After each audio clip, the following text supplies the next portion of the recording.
Right, okay, so yeah, I'm going to talk about the Arts API project, which is a project I was involved in a few years ago now, 2014, 2015. The work from this was published at the European Academy of Design in 2017.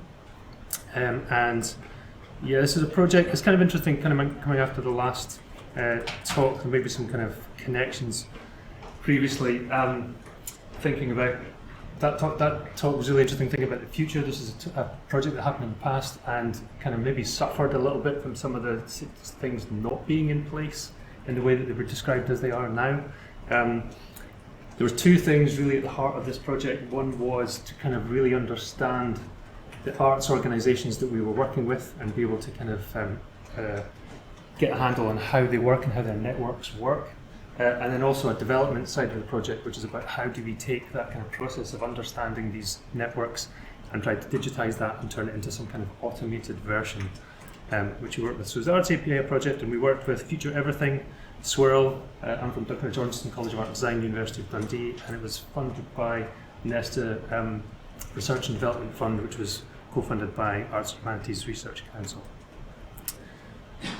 So why do this? So the kind of big driver really was to help the arts sector gain insights into their own networks and create new and refined business models that could help unlock new funding opportunities,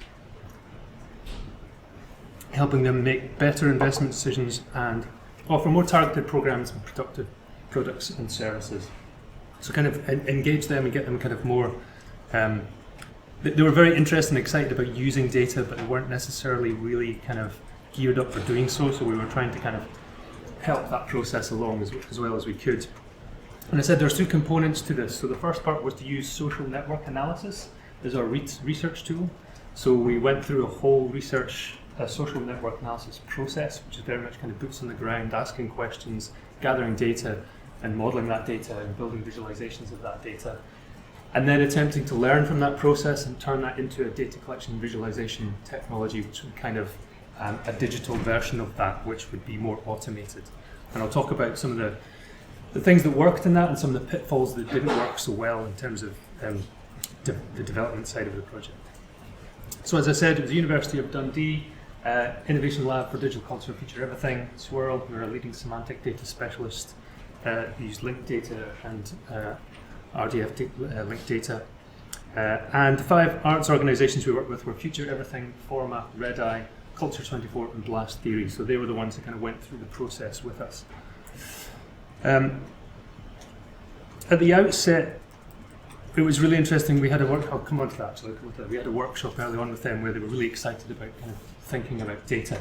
And big data, as it is now, is still a big thing, getting an even bigger thing. But at the time, it was kind of when it was kind of really starting to get known, and the arts sector was kind of becoming increasingly saw it as a potential way to describe their value in a non-monetary way, to think about it in an alternative dimension. Yeah,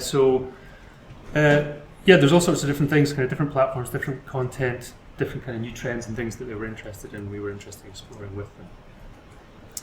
So big data, as you know, comes from patterns that can be derived by making connections between pieces of data about an individual, about individuals in relation to others, about groups of people, or simply about the structure of information itself. Social network analysis is the mapping and measuring of relationships and flows between people, groups and organisations, computers, URLs and other connected information knowledge entities. The nodes in the networks are people and groups, while the links show relationships or flows between those nodes. So as I said, this is kind of a shot from the original network where we're talking about the process of social network analysis and trying to kind of understand the ideas or the requirements or the kind of wants of the arts organisations in terms of how they imagined how big data might be useful for them, how they might utilise the different data sources that they were now starting to track and manage and so on. So out of that workshop, we established that there were kind of 6 real sort of desired impact measures that we were going to use as part of the project to kind of measure how we were kind of moving forward with things. So one of the things that the first thing that the arts organisations wanted was to be able to kind of evidence the way in which the organisations create and maintain their networks. So how do they manage their networks? How do they develop them? How do they sustain that kind of that life of what they're all about? They were also looking for evidence of the way in which arts organisations grow their networks over time. So not only do they maintain them, they're always looking for ways to develop those networks, to expand them, to look for future opportunities and so on.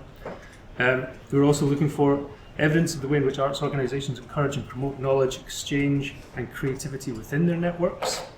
Evidence of the way in which arts organisations collaborate with their sectors, so they work across different sectors, often social, health, educational, cultural, sometimes finance, various different kinds of areas in which arts organisations are kind of enabled and empowered to work. They're not always just restricted to arts organisations and situations. So they're kind of very flexible from that point of view, and they needed a way to kind of to show that flexibility. They're also always looking for evidence of the way in which arts organisations have internationalised their networks. So again, how are they expanding and growing, and how are they connecting beyond their locality? And also ways in which they may support progress in developing countries, again, how they might expand their kind of international side of things, I guess. So we took those 6 things and thought about different ways that we could help support that, and generally this was in terms of thinking about visually mapping network nodes and their connections, identifying new network nodes over time, thinking about a timeline, for example, how that might kind of operate, if we could look back over a period of time to see how things have changed. Looking at the way different arts organisations are working with particular projects, or whether there's different attendance events and things like that. People were interested in measuring that kind of stuff. Thinking about different kinds of organisational attributes and things that they might be involved in, different activities that they might take part in at different times of the year became an important thing. It kind of filtered into something we developed as a kind of keyword searching idea, which didn't quite get implemented, but we kind of developed the ideas behind that. And yeah, looking at relationships across countries and different locations and so on. So they became the kind of drivers for developing this stuff. So in order to do that, we really needed to go through the SNA process, and that involved going through this process. So we had to identify the roles and responsibilities of the individuals within organisations in order to establish the context for an investigative relationship. And what that really means is speaking to the people in the organisations and getting them to identify the other components of their network. So who are the other nodes in their networks? And with all the arts organisations, we got them to go off and kind of list all of the other people they work with over a 12-month period. And that became the beginning of our map. We also then had to develop and administer a questionnaire. So we needed to identify different questions that we wanted to investigate in terms of their kind of creative activities. And there's 4 questions I'll come on to shortly. We then needed to, because of the kind of drivers, we needed to think about how we map and visualize the network connections. So we can see the relationship between internal connections with the arts organisations and their external stakeholders or partners that they're involved in. So we needed to show that. We also needed to be able to look at the intra and interrelationships of organisations in order to identify the strengths and weaknesses, and using SNA measures as a way of kind of trying to understand things like degree of connectedness, strength of connections, distance between connections, and so on and so forth. And then to use this process, as I said, as a blueprint for the development of kind of prototype software, which would essentially do this process for us based on pulling in different kinds of data sources. Because doing this process is a very long, drawn-out process where you have to actually ask questions and gather data. Like I say, kind of boots on the ground stuff. It didn't exist in terms of actually being automated at the time, so we were attempting to kind of get to that point. So these were the 4 questions. We asked a number of different questions, but these were the 4 questions that we focused on in terms of trying to understand, I guess, arts organisations and their creative activities as their kind of working process. So the first question we were asking was, who do you regularly engage with professionally outside of any particular project? For example, in an ongoing strategic activity. So we're interested in thinking about which partners of the ones they've listed do they work with strategically. Okay, so then we would map that kind of network in relation to that question. Second question was, who would most likely be in order to brainstorm with and generate ideas? So again, looking at creativity, originality, generating new ideas and thinking about how the creative side of what the arts organisations are attempting to do. So again, we would build an SNA informed map of that process. The third one was to actively collaborate with the delivery of a project or activity. So beyond thinking about creative ideas, who do you actually work with to realise these things? How do you make this stuff happen? Sometimes that's the same people, sometimes it's different people.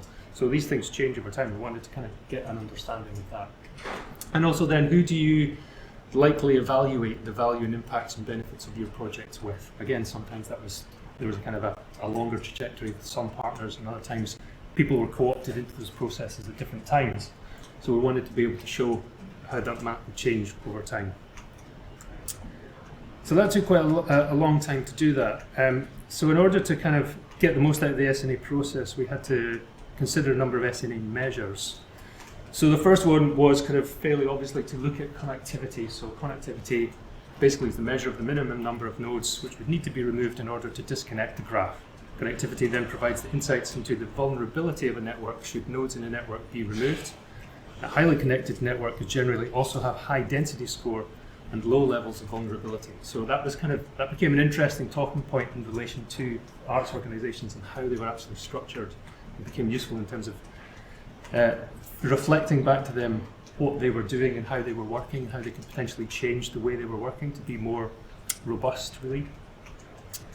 We then looked at density, so we would measure the sum of the ties within a network divided by the number of possible ties in the network. So highly dense network would be a network where most of the nodes in the network are connected to one another.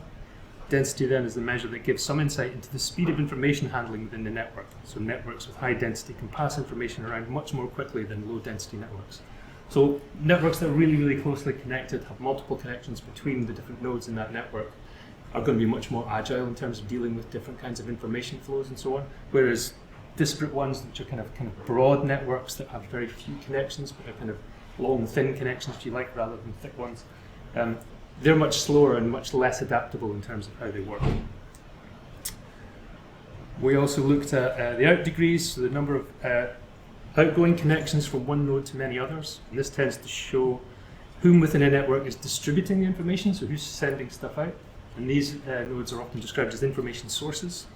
So high degree out scores tend to signify people who are sending information to multiple connections, and low out degree scores signify people who send very little information within those networks. We also then looked at in degrees, which is a measure of the opposite, which is the number of incoming connections from the network to an individual node. It tends to show whom within a network is receiving information from other nodes.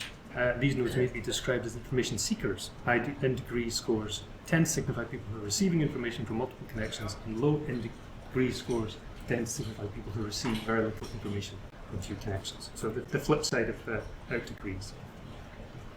And then degree centrality is another measure which establishes which nodes are central to the network in terms of control over the information flow. So how are these networks structured? Who are the real kind of like information managers? Generally, the measure of is most useful, and it provides a visualization of the central and peripheral players within a network. The numerical measure is useful for comparing across different networks. So when we were looking at the makeup of the different arts organisations, it became useful to think about degree centrality. It's particularly in relation to some other measures, which I'm not going to talk about here, but we looked at clique participation index as well, which was quite revealing in terms of how the different arts organisations were structured, which we fed back to them in the reports that came out of the project. And then the other kind of feature, based on the thing that was being driven from the kind of requirements, was this idea of clustering. So this was something that we really wanted to build into the Arts API tool, but it's something we put into the SNA process as well. So we wanted to see if we could cluster things by country, by city, and by sector to give some kind of information about, again, how these different arts organisations were operating, and to be able to visually show the value of those activities. So going through the SNA process, we kind of built these kind of spring graphs of the different questions we asked. So this one was about kind of strategic engagement, professional engagement within a network. And it's kind of a fairly standard looking graph in the sense that you get an idea of the kind of key organisational members, and they tend to be the central ones that have multiple connections, and those lines tend to be kind of more heavily weighted. Then externally, what you have is multiple partners that exist beyond the arts organisation, but are actually fundamental to how the arts organisations work. So it was really interesting to sort of explore how connected these arts organisations were to their other stakeholder members. One of the things that you can see as part of this is the degree centrality thing I was talking about. So you can see here who are the kind of key members. So there's about 5 key people within this particular organisation that were extremely well connected and were managing all the information flows within this organisation. And you can see on the periphery there were many different partners which were very weakly connected, but again kind of fundamental to how it worked. So when you look at, say, an individual who's central within this kind of strategic question we were exploring, so there's an individual here who is extremely well connected to lots of different members beyond the network, and also very strongly connected to the core team within the arts organisation. And what's really interesting about that is that they're communicating really strongly within the team. And when we looked at clique participation index scores, we found that there were multiple cliques within the team. But when you relate that to degree centrality scores, what you find is that teams that have really high clique participation index scores tend to be more creative arts organisations because they have better information flow. Kind of scores seem to correlate. There's been a bit of research that's been produced by Giuseppe Riva and his compatriots that kind of looked at that kind of stuff. But the flip side of that is that also we have very weak connections to these external partners, and often single nodes, single points of failure, where if that member of staff took ill or left the organisation, suddenly all of those other connections would leave that organisation. So it became really, really useful to feed that back to the arts organisations so they could see that vulnerability and could take steps to think about how they would kind of try and mitigate against that in some kind of a way. It's also worth noting that actually this weak connection, although it looks like a weakness, sometimes it's actually a strength, because these connections change in strength over time depending on the questions you ask and where people are in different points of the cycle in terms of the organisational activity that they're involved in. So it's quite interesting how the strengths and weaknesses, it allows a kind of certain flexibility within arts organisations, which makes them kind of unique organisations. So when we started looking at clustering of stuff, we kind of were able to look at different kinds of sectors. So we were able to visualise where there were certain strengths and weaknesses. So this organisation had some particular connections within creative industries, cultural arts, publishing, media. So you can see some strong connections across those things, but also connections to other things, and also opportunities that are kind of maybe missed. So they've identified nodes perhaps that they had worked with in the past, but at this point in time they weren't connected to.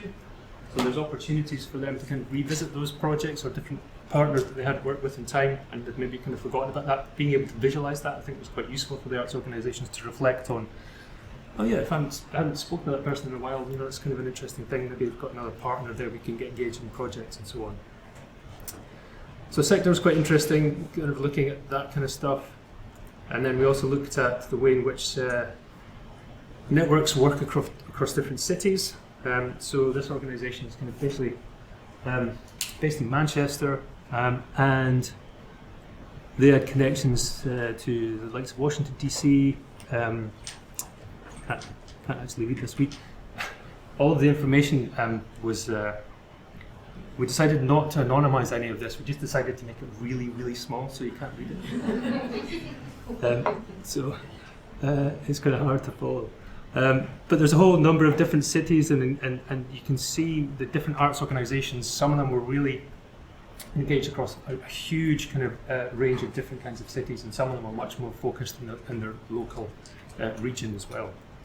And this played out in relation to countries as well. So, for example, here, again, most of what's happening here is happening in the UK, but some of it is happening. Some of it's happening in Holland, and difference between England and Scotland is noted there. America, USA is there. So various other different countries. So you can kind of see arts organisations have got this way to kind of show the value of the breadth of their connections within different sectors, different cities, and different locations in different countries, and so on as well, which becomes a useful value proposition, really.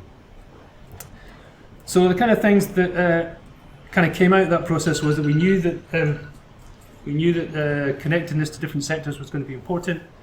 Connectedness to different cities and countries was important. Connectedness to people with different skill sets and positions was going to be important as well. And how we kind of were able to show the way that different ideas were generated and how different partners were involved in that generation process was quite an important thing to look at as well. And that comes out of some of the different graphs. I haven't shown all of that there because there's just so much in terms of the graphs that we developed for the different questions that we looked at. So then we tried to then turn that into an API. So we developed this Arts API with our technology partners who took all of that learning from the SNA process and built a linked data framework which was going to work on a whole range of different kinds of data that the arts organisations were really excited to work with right at the start of the project.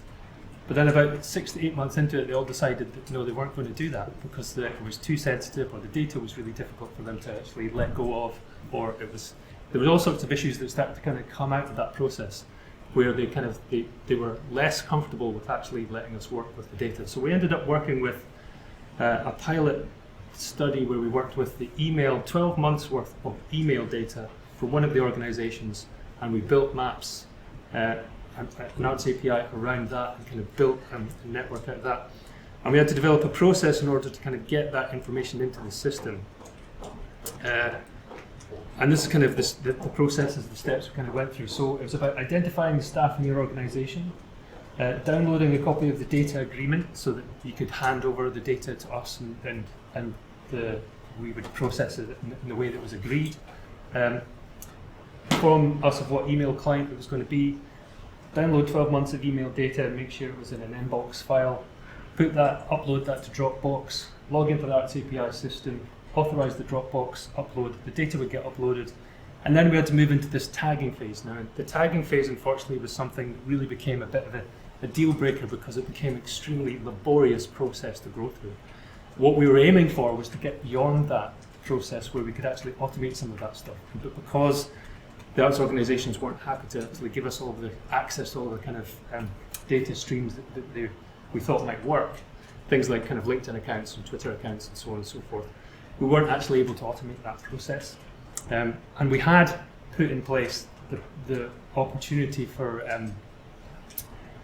looking at email data, but also actually kind of data mining the content of those emails as well. And again, that was something that arts organisations were really sensitive about. But we built a kind of an ontology of the sort of things that we wanted to look for in that process, and we kind of vetted that with them, and they seemed to be fairly okay with that process.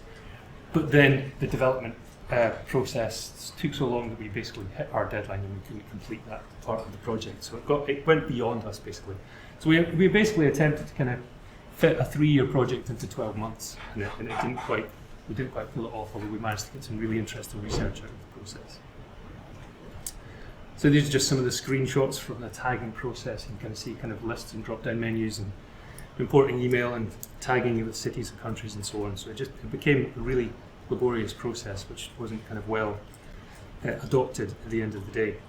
And this is the kind of visual representation. This is an unfiltered representation of the kind of information that comes out of 12 months worth of email data.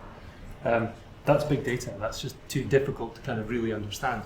But had we got to the point we were able to filter it in the way we wanted to, we would have been able to kind of look at that from multiple different perspectives and so on to help visualize the stuff. And it would have been much quicker process as well. So in conclusion, our aim was to build and test a proof of concept data-driven network modelling tool, which we kind of did. The complexity of working with email data and building a shared ontology, it was difficult. We managed to solve some really complex problems, but I think we kind of got a bit stymied by some others. And then the limitations in terms of sensitivity around data sharing and so on, that was problematic and kind of put us back a fair bit trying to kind of work that stuff out. On the plus side, we did some really successful analysis of the way in which arts organisations create and sustain their creative ecosystems, and we fed that back to the individual arts organisations, so they went away with reports that helped them really think about their their strategies and their structures and so on. Also the ability to identify vulnerabilities within their networks and how to be more robust. And to help them think about different strategies for funding and future development through the value that they've already got in their organisations. So that's essentially where we got to. So it was myself, Jackie Malcolm and Fraser Bruce from the University of Dundee. Thank you very much.